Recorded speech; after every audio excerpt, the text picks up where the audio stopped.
जय श्री राधे कृष्ण भक्तों, आप सब कैसे हो। श्री राधे कृष्ण जी आपको हर खुशी दे, आप जीवन में हमेशा मुस्कुराते रहें। आज हम आपको जो कहानी बताने जा रहे हैं वह कहानी सुनकर आपके आंखों में आंसू आ जाएंगी, आपका दिल भी रो पड़ेगा। सातों भाई जब अपनी बहन को मारकर खा गए।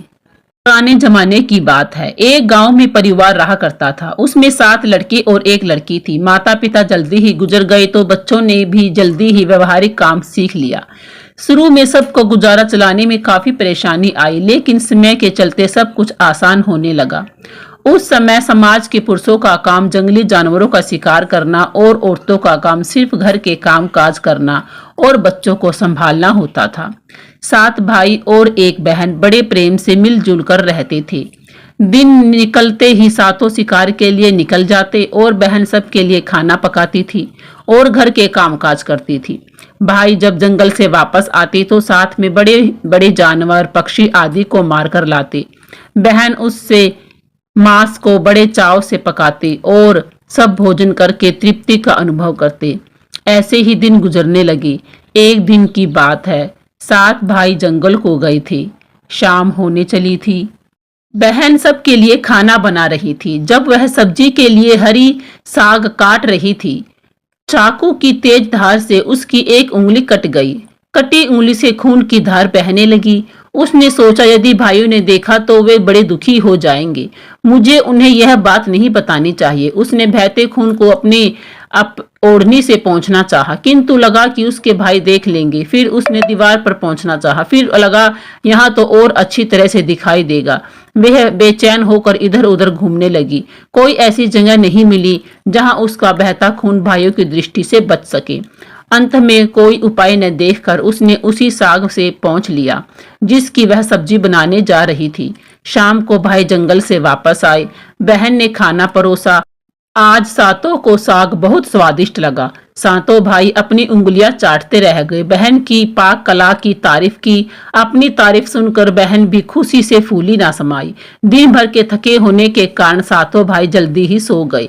अगली सुबह रोज की तरह खा पीकर सातों भाई जंगल की ओर निकल पड़े।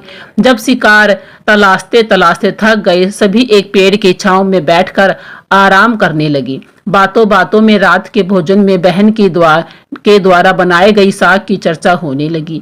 सब कह रहे थे कि इतनी स्वादिष्ट साग की सब्जी आज तक नहीं खाई थी। सब ने तय किया कि आज इसके बारे में अपनी बहन से जरूर पूछेंगे और जान लेंगे कि साग में उसने क्या मिलाया था। शाम को सातों भाइयों ने दोबारा बहन की पाक कुशलता की तारीफ करते हुए पूछा, प्यारी बहन, कल रात के साग में तुमने क्या मिलाया था?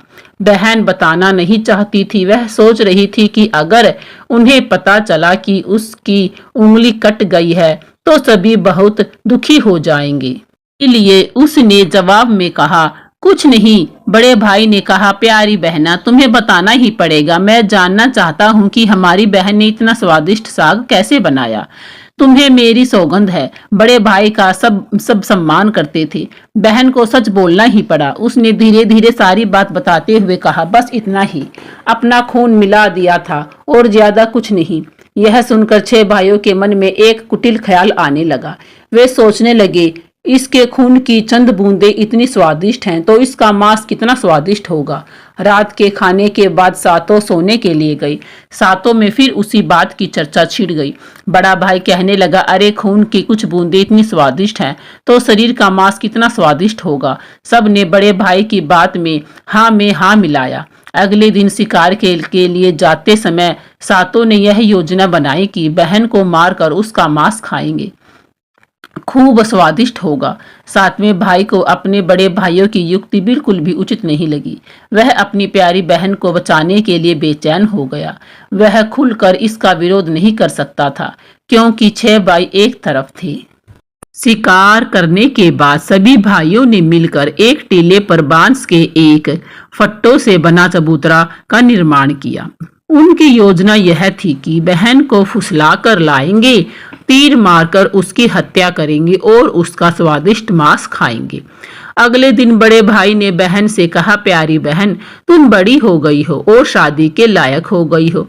मैंने तुम्हारे लिए एक सुंदर से वर की तलाश की है। आज हम उसका घर देखने जाएंगे, तुम्हें भी सज संवर कर हमारे साथ चलना होगा। बहन शादी की बात से बहुत खुश हुई, तुरंत तैयार होकर भाइयों के साथ चलने लगी। चलते चलते वह थक गई। वह बड़े भाई से पूछने लगी, मेरा ससुराल अब कितना दूर है? बड़ा भाई बोला, बस अभी पहुंचने वाले हैं। दूर से दिखाई दे रहे टीले पर बने उस चबूतरे को दिखाते हुए भाई बोला, वह देखो तुम्हारा ससुराल, जहां तुम राज करोगी। यह सुनकर बहन आनंदित हो उठी। चबूतरे पर पहुंचते ही बड़े भाई ने अन्य भाइयों को बहन को चबूतरे पर खड़ी करके रस्सी से बांस के खंबे के सहारे बांधने का आदेश दिया। सभी मिलकर फुर्ती से बहन को बांधने लगी। बहन असहाय थी। अपने सभी भाइयों को हत्यारे के रूप में देखकर बहन का हृदय हाहाकार करने लगा। वह ईश्वर को याद करते हुए कहने लगी, हे ईश्वर, अब तुम ही मेरा सहारा हो। मेरे सातों भाई मेरी हत्या करना चाहते हैं। इनमें से एक भी ऐसा नहीं जिसके दिल में मेरे लिए दया और प्रेम है। अपनी बहन की बातों से सातवां भाई द्रवीभूत हो उठा। बहन की पुकार पर वह तड़प कर रह गया, पर 6 भाइयों का विरोध करने का साहस नहीं जुटा पाया। बहन को निर्ममता से बांधने के बाद बड़े भाई ने सबको बारी बारी से उस पर बाण से प्रहार करने का आदेश दिया। बड़ा भाई हाथों में धनुष बाण लेकर जब प्रहार करने को तैयार हुआ, तब बहन भाई के सामने हाथ जोड़कर करुण स्वर में गाने लगी, मारो मारो भैया छाती में लक्ष्य करके, तुम्हारा धनुष जंगल को जाएगा। ऐसा कहकर वह गाने लगी। भाई ने कठोरता दिखाते हुए तीर चलाया, पर उसका निशाना विफल हो गया। इसके बाद दूसरा भाई तीर मारने को तैयार हुआ। बहन ने उसके आगे भी हाथ जोड़कर वही करुण गीत दोहराया। उसका भी निशाना चूक गया। इसी तरह सभी भाइयों ने बारी बारी बहन की छाती को लक्ष्य करके तीर मारने की कोशिश की।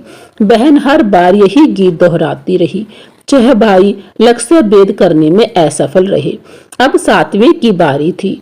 6 भाई उसे कहने लगे, पूरी ताकत से तीर चलाना, बहन को एक ही बार में ढेर करना। यदि तुम्हारा निशाना चूक गया तो तुम जिंदा नहीं बचोगे। हम सब मिलकर तुम्हें मार देंगे। बहन ने छोटे भाई की जान खतरे में पड़ते देखा। उसने अपनी जान न्यौछावर करके उसे बचाने का निश्चय किया। वह ईश्वर से प्रार्थना करने लगी, हे ईश्वर, मेरे भाई का तीर मेरी छाती बेदने में सफल हो जाए। वह करुण गीत गाने लगी, मारो मारो भैया छाती में लक्ष्य करके, तुम्हारा तीर मेरी छाती बेद जाए। इस प्रकार से वह गाने लगी। और जब उसके 7वें भाई ने उस पर तीर चलाया तो तीर बहन के मर्म पर जा लगा। वह दर्द से तड़प उठी। कुछ ही देर छटपटाने के बाद उसके प्राण पखेरु उड़ गई। वह निस्पंद हो गई। अपनी कुटिल योजना सफल होने पर 6 भाइयों की बाँछें खिल गई। सातों ने मिलकर मृत बहन का शरीर चबूतरे से नीचे उतारा। 6 भाइयों ने मिलकर बहन के शरीर की बोटी बोटी काट डाली। बड़े भाई ने 7वें को जंगल से लकड़ी और पानी लाने का आदेश दिया। छोटा भाई पानी और लकड़ियों के साथ साथ कुछ मछली और केकड़े ले आया। वह अंदर अंदर बहुत व्यथित था। उसके भाई बहन का मांस बड़े चाव से पका रहे थे। वह अपनी प्यारी बहन का मांस नहीं खा पाएगा। अगर नहीं खाएगा तो अन्य भाई उसे गाली देंगे। उसने मांस बनाते समय चुपके से अपने साथ लाई मछलियां और केकड़े को आग में दे दिया और अपना खाना जुगाड़ किया। चावल और मांस तैयार हो गया। जमीन पर केले के पत्ते बिछाकर उसने सबके लिए खाना परोसा गया। छोटे भाई ने पहले ही अपने बैठने के स्थान पर एक छोटा गड्ढा खोद दिया था। उसने अपनी पत्तल में परोसे गए नर मांस को चुपके से गड्ढे में डाल दिया और मछली भात खाने लगा। अन्य भाई बहन की हड्डियां चबाने लगे। वह केकड़ा चबाने लगा। जब सबने बहन के शरीर के स्वादिष्ट मांस से अपना पेट भर लिया तो बड़े ने 7वें भाई को जूठा साफ करने को कहा। उसने बहन की बची खुची हड्डियां और शरीर के अन्य भाग जैसे सिर, नाखून, पंजे आदि सभी इकट्ठा करके उसे गड्ढे में डाल दिया और मिट्टी से ढक दिया। कुछ समय बाद उस स्थान पर बांस का एक पौधा उग आया। धीरे धीरे वहां बांसों का झुरमुट बन गया। एक बार कहीं से एक संत आए और उसी बांस की झुरमुट तले छुपकर मल त्याग करने लगे। उसी समय आकाशवाणी हुई, संत दुर्गंध आ रही है, संत दुर्गंध आ रही है। बार बार यह आकाशवाणी सुनाई देने लगी तो संत ने झटपट उस स्थान को साफ किया। उन्होंने झुरमुट में से एक बांस काटा और अपने साथ ले गए। उस बांस से उन्होंने एक केंद्रा, एक पुराना वाद्य यंत्र बनाया। वे उसे बजा बजा कर दिन भर लोगों के घर जाकर भिक्षा मांगते थे और बदले में खूब सारा उपदेश देते थे। एक दिन संत भिक्षा के लिए बड़े भाई के द्वार पर गए। तब तक 6 भाइयों का विवाह हो चुका था, केवल 7वां कुंवारा था। ज्यों ही संत ने बड़े भाई के आंगन में कदम रखा, त्यों ही संत की केंद्रा में से यही आवाज आने लगी, यही है दुश्मन सबसे बड़ा, बड़े भाई के घर नहीं बजा रे केंद्रा, दया प्रेम सब छोड़कर रिश्ते में यही दाग लगाया, नहीं बजा रे केंद्रा। संत के बाजे से बार बार निकल रही इस रुदन आवाज से बड़े भाई के पसीने छूटने लगे। उसने अपनी पत्नी से संत को तुरंत भिक्षा देकर विदा करने को कहा। इसी तरह योगी बारी बारी से 6 भाइयों के द्वार पर उपस्थित हुए। उनके आंगन पर कदम रखते ही केंद्रा ने स्वयं यही गीत बजने लगा। उन्होंने भी अपनी पत्नी को तुरंत ही कुछ भिक्षा देकर विदा करने को कहा। उनके मन में यह डर समा गया कि यदि इसी तरह योगी का केंद्रा बजता रहा तो उनकी यह पोल खुल जाएगी कि उन्होंने अपनी बहन को मारकर उसका मांस खाया है। अंत में 7वें भाई के द्वार पर संत पहुंचा, जो अभी तक कुंवारा था। वह अकेला रहता था। जब योगी उसके द्वार पर उपस्थित हुए, केंद्रा बोल उठा, जो रे बजो केंद्रा, मेरे सबसे छोटे भाई के घर मन की बात मन में छुपाकर युग युग से रख रहा है। अंतर में बजो रे बजो केंद्रा, यही है मेरे सबसे प्यारे भाई का घर। योगी के केंद्रा से प्यारे और दिलचस्प गीत बजते सुनकर छोटे भाई ने उस योगी संत को सम्मान के साथ अपने घर में बैठने के लिए आसन दिया। तांबुल, पान और जलपान से उनका सत्कार किया। इसके बाद केंद्रा के विषय में चर्चा हुई। योगी ने केंद्रा की जन्म कहानी सविस्तार सुनाई। छोटे भाई ने उस केंद्रा को उसे देने की प्रार्थना की तो योगी ने उसे छोटे भाई को सौंप दिया। योगी के चले जाने के बाद छोटे भाई ने केंद्रा को अपने बिस्तर के सिरहाने की तरफ एक साफ सुथरे स्थान पर धूप दीप जलाकर सम्मान के साथ रखा। कुछ दिनों के बाद छोटे भाई के घर में कुछ परिवर्तन दिखाई देने लगी। जब भी वह काम से लौटकर घर आता, सारा घर साफ सुथरा पाता।